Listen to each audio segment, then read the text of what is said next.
thank you.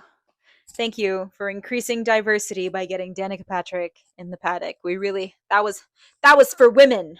That was for women. Put it right up there with Katy Perry's Space Flight. That was a move for womankind. My name is Yena, and welcome to my Yap space. I have always wanted to make long form YouTube content, but I've never had the opportunity to sit down and film. But it's summer, I have a grad degree and no job, so what better time to start a YouTube channel than now, huh? And I think what I really wanted to talk about today was the fact that I don't think that any girl ever will truly be accepted into this motorsports fandom community. And the reason that this whole thought entered my little brain was because I saw a TikTok the other day of someone talking about how we should, as female F1 content creators, stop doing that clueless in the paddock sketch. If you haven't seen them before, essentially they're little skits of girls who are in the paddock being like, what is a Formula One? Oh, I like the team with the horse. Is that Red Bull? And essentially just making a big joke about being at an F1 race and not knowing what's going on.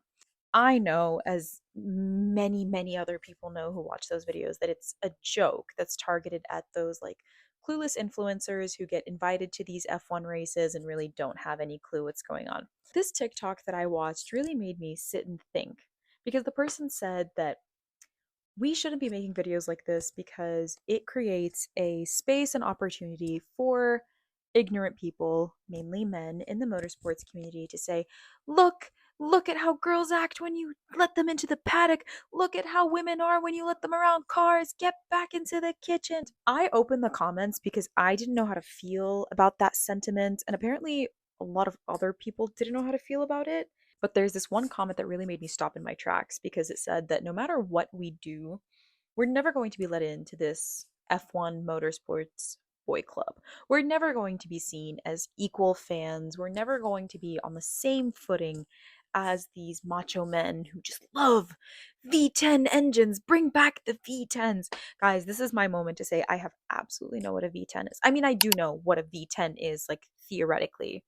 I know the difference between these engines, but I don't understand the difference it makes to the regular Formula One fan besides the sound of the car. I really genuinely didn't know how to feel about that comment because on the one hand, I see these big like motorsport content creators like Ashley. Ashley is the first massive female motorsports content creator that I ever saw. And I was like, look, like she did it. She cracked this elusive glass ceiling for women in motorsports, and now she's super well respected by men in the sport.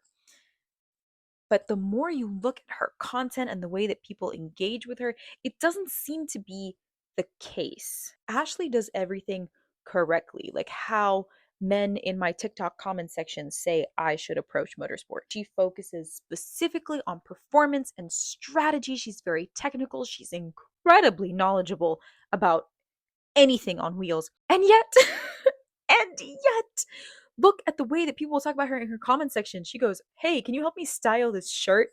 And suddenly, it's like the Salem witch trials again. It's like, ha, we knew it. You are just a petty and shallow woman who only cares about clothing. You don't know anything about cars. The more I look at these massive, massive women in motorsport who I respect and admire, the more I realize not even they are safe. There is no one who is safe from this criticism, this bar that is always moving upwards. There is no girl that will ever be allowed to hold such a high and sacred place in motorsport. I think that that's a trend that we've seen kind of in other sports, but F1 and motorsport in general kind of seems like the final frontier. Like in basketball, in soccer, in football, baseball, we see women who are absolutely killing it. Like if you look at the Galazzo show, they now have a female pundit as a regular member of the panel. She is there every single week and she gives incredible commentary on the strategy. She is volleying with people like Thierry Henry who are it's Thierry Henry. Like, and in F1 we kind of have this. You know, we have Ruth. God bless her heart. I love Ruth Buscom. I had the opportunity to meet her this winter in Dubai and I was shaking like a leaf. Let me tell you what, if it wasn't for my dad shoving me in her direction, I never would have gone up to her. She's incredible. We have people like Laura Winters, we have people like Brittany Collins, but the issue is, again, they feel very limited in what they're allowed to do. Even Ruth, who is a strategist for F1 TV, feels very boxed in at times. She is not the regular commentator. We don't have a regular commentator for Formula One that is a girl. We don't have someone to consistently look up to that is a woman in Formula One and sort of in motorsports as a whole. And now I hear people that are about to come out of the woodworks and be like, Susie Wolf! Find me headlines where Susie Wolf is not referred to as Toto Wolff's wife, despite every other achievement that she has had in the world of motorsport. And I know a lot of people are like, it's not that serious. Girls are. But it is. But it is that serious. And the reason that like I kind of harp on this issue and I do want to portray it as something serious is because genuinely nobody understands what it's like to be a woman who puts herself out there in a male dominated field and how much it destroys your self-esteem on a regular basis. I am a content creator, hopefully on YouTube for the foreseeable future, but mainly on TikTok and on Instagram. It is soul destroying to have to, on a daily basis, filter your comments out for the nastiest stuff in multiple languages, mind you, because I post in English and in Arabic, so I field comments in both. And it's the silliest stuff about how they're surprised I know what a car is, that I don't ride a camel, that I'm not in the kitchen, that I should go do laundry or something else that I'm good at. Joke's on you, can't do laundry. It's really tough. It's tough to exist out in the world as a woman, as a girl, with any singular interest. And a lot of people have talked about how the interests of teenage girls specifically are demonized, are made to be cringy and bad and weird and wrong. But this now has expanded outwards past just teenagers. And I think this is a byproduct of COVID and the fact that we're all sort of regressed age wise. The fact that now, up until your mid 20s, if you're a girl with an interest, that interest is somehow inherently bad unless it benefits men somehow. And I say this because if you're like, oh, I love going out to the bar, getting a drink with my girlfriends, and just like being social, men will love that for you. They will applaud you. They will buy you the dang drink because it benefits them in some capacity. You tell a man, I love sitting at home and watching sport, and suddenly they're enraged. Why? My viewership is giving your sport more money. Why does that upset you? The reason is because women liking things has been deemed wrong by men. And so now that women are liking the same things as men, it just creates this cognitive dissonance that men absolutely cannot handle. They start scrambling, they start like clawing at the walls. They're like, how can I make fun of women and their interests if they have the same interests as me? So they start coming up with things like DTS fan. So what? I think that DTS fan is the lamest insult we've seen in a long time. I wish men would be more creative. I think that's my biggest gripe with men, the lack of creativity and ingenuity. You want to insult me? Fine. You want to make fun of me? Go ahead. But DTS fan, it's played out. Think of something new. Lando no wins. That was creative. I think what's so interesting about the motorsport community is that it is not like any other sports fandom that I have ever been a part of.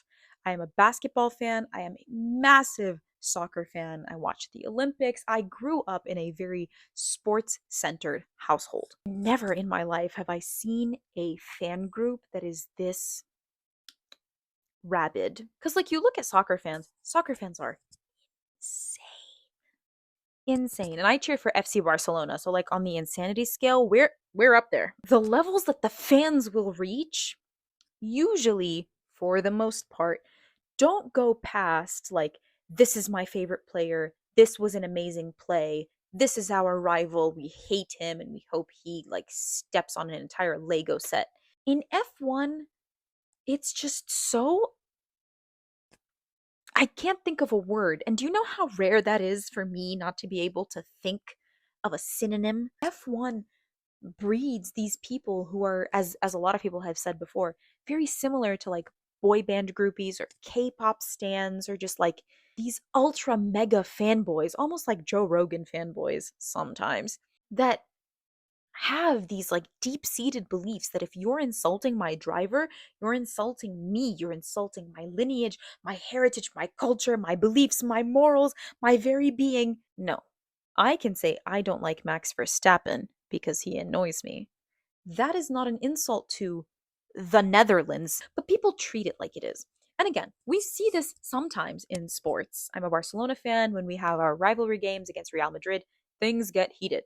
And we will say a lot of things. But if somebody says they hate Barcelona, I know they're talking about my team. If someone says they hate Pablo Gavi, who is my favorite player, ride or die, actually my favorite athlete, I know that they're insulting Pablo Gavi and maybe they're doing it to get a rise out of me.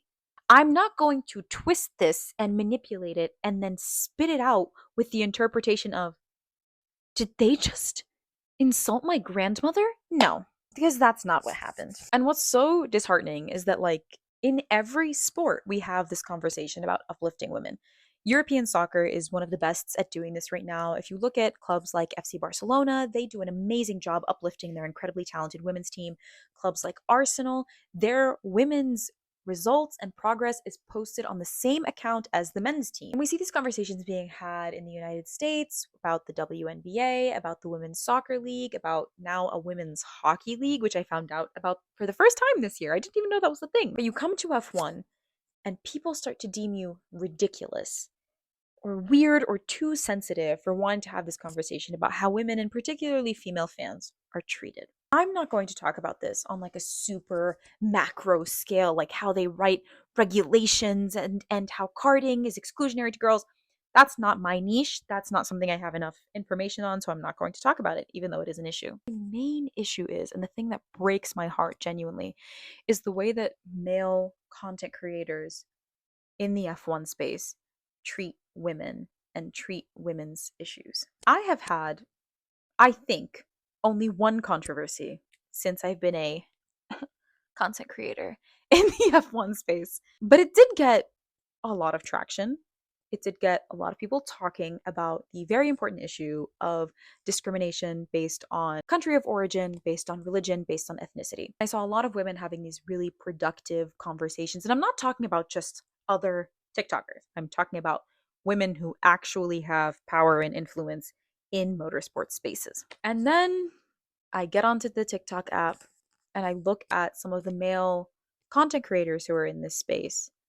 And I remember so vividly watching my favorite male content creator mock me specifically and explicitly. And other male content creators in that comment section, like making jokes or making light of a situation where I was talking about Islamophobia and discrimination because of the fact that I'm a hijabi. And I know that to some people, the situation seems so silly or shallow or unimportant. But the people that this seems shallow and silly to usually are people who will never be impacted by issues like this. The men who were making fun of the situations that I was in and the other content creators were in are all white men in America or in Europe. You are at the absolute apex of social power. You are never going to experience, ever in your life, the ramifications and effects of discrimination. You are never going to have to worry about somebody treating you differently because of the way you look or the things that you believe, because none of them are going to ever be outwardly presented to the general public. You can always present yourself in the way that you choose. You will always be part of the dominant social status, the dominant social class. And it's heartbreaking because you, as a content creator, want to use the little platform you've been given to do good, and others who have such a monumental reach are so quick to make light of these situations where we could make productive change. It's just like every time you say anything, it's further and further proof you can't be a female Formula One fan. You can't be a female motorsports fan. You can't be a girl with manly interests. Specifically, things like cars. This is something that is so sacred to a lot of men. They feel like it's the last arena that is untouched by womankind, and they want to preserve it for as long as they can. So they say these things, even if they're untrue, to push women out of these spaces. And I love that women have gone and made their own pockets of the internet and of society to come together and enjoy the things that they love in a way that is so obnoxiously girly, and I mean that in the most affectionate way. Clothing brands, merchandise, memes, edits. I love it. Back to that main TikTok I was talking about at the beginning. Should we give all that up to chase a theoretical idea of respect from male motorsport fans? Will we ever have the respect of all men as women? Absolutely not. It's just never going to click to every person on earth that we are equal. I don't think so. I think that we should be allowed to be authentically feminine and girly and fun and free and just live and interact with motorsport content in the way that we want. I say this with a little bit of caution because I'm a very big opponent of the idea of like, oh, I'm just a girl. I don't know this, that, and the third. Because no, girl, you are capable of learning things and of knowing things and of retaining information. So just flipping do it. If you have an interest, go learn about it. Even if you don't get it from the first try, just try and understand what an axle is, what a gear shift is. And the reason that I get so heated about this is because when you believe that you are not capable of understanding complex concepts, other people will take advantage of your own self doubt. This is a story I've kind of alluded to on my live streams and on some of my platforms, but I don't think I've ever told it in full. My first introduction to motorsport was through a friend of mine in college, and he was Mr. Cars. That was his entire life. Was studying how to build cars, was on a team that built race cars in college. He had race cars flipping everywhere. I remember so vividly asking questions about racing, about the roll cage in his car, about NASCAR. I got some lukewarm answers at first until he told me straight up that he did not think I would ever get it. He didn't think I was smart enough to get motorsports or NASCAR. At that point, I was like, you know what? Maybe he's right. Maybe he's right. If this is his entire passion in this life, if this is all he loves, why wouldn't I trust his expertise in this field? If he thinks that I'm not smart enough to get NASCAR, to get car racing, then maybe he's right. It wasn't until like a couple of years, I think, after I had really genuinely had a friendship with this dude, that I got into Formula One and I genuinely started following the sport. And I posted something about it on my Instagram story, and he responded and was like, "Oh, so you're watching Formula One now?" I was like, "Yeah." It's so silly to say this story out loud. I can't believe I'm doing this. But he responds to my story and he starts asking me about the F1 race I had watched, how beautiful Charles Leclerc had looked, how much I must want to be his wag. And I was really confused. I was like, I didn't think you, of all people, would be asking me these questions. Like, let's talk about the race. This was Australia 2023. I was like, what did you think of Carlos's penalty and that, like, standing start over at the end? He was like, you actually watched the race? Brother, what? He was so gobsmacked by the fact that I had actually turned on ESPN to watch the race. But every time I would try to ask a serious question about racing, he would maneuver it somehow and talk about how beautiful Charles Leclerc was. Which Charles Leclerc is beautiful, but like how many times do we need to reiterate it? Okay, Charles Leclerc is stunning. Can we talk about the race? And he started quizzing me, and like he didn't ask me what DRS was, thankfully, but he started asking me about the tire compounds and the pit stops and all of these super intense questions to the point where I had to be like, what is your goal right now? And he's like, I just want to make sure that you understand what you're watching. You don't seem like someone who would get it. Let me tell you guys straight up, as a Formula One fan, Formula One is not that complicated. Yeah, there are rules that you need to know, and there are tidbits that will make the sport easier to follow. But literally every broadcast is approached as if this is your first F1 race. They explain things crystal clearly. What do you mean you didn't think I would get it? And I realized it was because I'm a girl. I realized it was because he had never had girls around him that were outwardly feminine and expressive of their girliness who also showed an interest in cars. He had been around one or two girls that were like, just one of the boys, baggy t-shirts, overalls, let me get a wrench, I don't know how to put on mascara, that type of person. And I'm not saying there's anything wrong with being that type of person. Live your authentic self, babe. But it's so jarring for men when you have a masculine interest, but you don't want to be masculine. You don't present as masculine or manly or want to embrace other forms of masculinity in your life. Again, it's that cognitive dissonance again, where they can't wrap their head around this situation. So they need to find something wrong with you to cope with what they're feeling in that moment.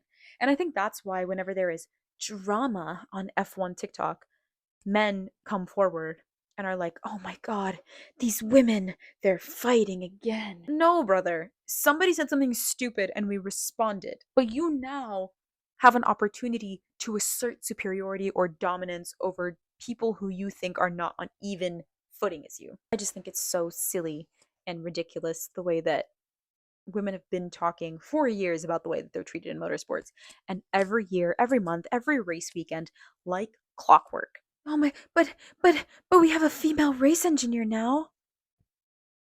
Okay, and I can't post a video on TikTok making fun of Will Joseph without being told that I am absolute scum of the earth and that I should crawl my way back to the kitchens.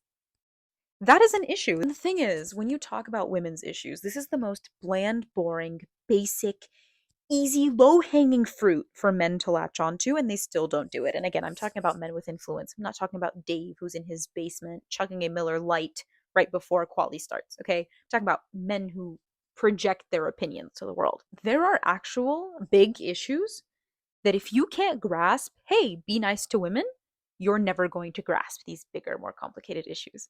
And you don't, and it comes across in your content. Christian Horner had some very serious accusations made against him at the beginning of the 2024 season. And those accusations are still being investigated right now in a British court. But I remember every single male content creator switching immediately, being like, oh my God, it's Horny Horner, and making jokes like that. The racist jokes towards Checo and Yuki always come from male content creators as a majority. I'm not talking about everyone before someone is like, well, this guy, yeah, I know, not everyone sucks. But a lot of times, if there is nothing sacred, if there is nothing that you believe needs to be improved morally in your little fandom space, everything is on the table. Nothing is off limits. You never have an inkling to be a better person or to be more sensitive. I don't know. It's just really hard to stomach that there are people in the world who genuinely could not care less about the feelings and emotions of others. And now I know there are bigger issues in the world than people being mean to girls on TikTok who make F1 content. I know that. And this is without talking about the F1 pick-me's. Don't even get me started on this demographic of people, because it's just there is not enough digital memory in the world for me to rant about F1 pick-me's, because girl, doesn't like you either. Girl, he also thinks you're stupid. Stop it. There's literally no correct way to be a female F1 fan. If you are someone's very technical, very focused on strategy, very focused on just the science of F1, you are going to be berated for your looks. No matter what you look like, by the way. It actually has nothing to do with how you actually look. Or God forbid, you are somebody who likes clothing or fashion or makeup and tries to integrate parts of your feminine self with your interest in motorsport. Berated instantly. Instantly. It's, you don't take the sport seriously. You just want to sexualize the drivers. Yeah, that's why I put on mascara. I put on mascara to seduce Lando Norris with my eyeballs through the TV screen. Is it working, Johnny? You can never be wrong. You can never be right. You can never be manly enough or feminine enough. You can never be unique enough. You can never run far enough for men not to find your content unless you literally don't post anything. And this effect is compounded exponentially for women of color, and exponentially, another exponent for non-conventionally attractive women of color, or women of color who just don't follow the normal beauty standard. Because some of you are drop dead gorgeous. And I am jealous of that. I'm not going to hide that fact. But on top of that, besides just the fact that I want to look like you, and that's what I pray for every evening, you're going to have a much easier time in this space, getting these opportunities, getting people to treat you nicely, than somebody who is in a bigger body, than somebody who is hijabi, who does not follow the standard Western style of attire and presentation. Because it feels like once somebody stops personally relating to your struggle, you can't get any support anymore. It's women's solidarity, and then you're like, hey, women of color specifically. And everyone takes a step back and is like, whoa, doesn't have anything to do with me, so I'm not going to involve myself in this one. Thank you. Thank you for increasing diversity by getting Danica Patrick in the paddock. We really, that was for women. That was for women. Put it right up there with Katy Perry's Space Flight. That was a move for womankind. I grew up in the United Arab Emirates, which is literally bordering Saudi Arabia. I grew up in the Arabian Gulf, around Muslims like myself, around Arabs like myself. And it's exhausting to be a woman in the F1 space, specifically when we have the Middle Eastern Grand Prix. Because it's like, but but they're oppressive to women in the Middle East, in Abu Dhabi. Do you know what they do to women? As someone who has lived in Abu Dhabi, I know how they treat women. Incredibly, might I add. Oh, look at the United States as a whole. Where is this outcry about women's rights when we race in Texas? Texas. Can't talk about nothing no more. Can't talk about nothing. You can't be a girl in F1. You literally can't. Everything that you do to bring yourself joy that revolves around these cars is wrong. You build a Lego set as a girl, it's wrong. You wear a t-shirt as a girl, you're wrong. You do anything as a girl, it's wrong somehow. It's too girly, it's too feminine. It's ruining F1. It's causing the downfall of I'm tired of this narrative that it's always women's faults that F1 is being ruined. If anything, look at the men who are running F1 into the ground right now. Anyways, this was my first attempt at a long form YouTube video. I'm gonna have a very fun time editing this to make any sort of coherent sense. That was me yapping. I don't know when I'll be back, but I will be back eventually on this channel for more talking. If you enjoyed it, let me know. If you didn't enjoy it, let me know as well. Engagement is engagement. Bye.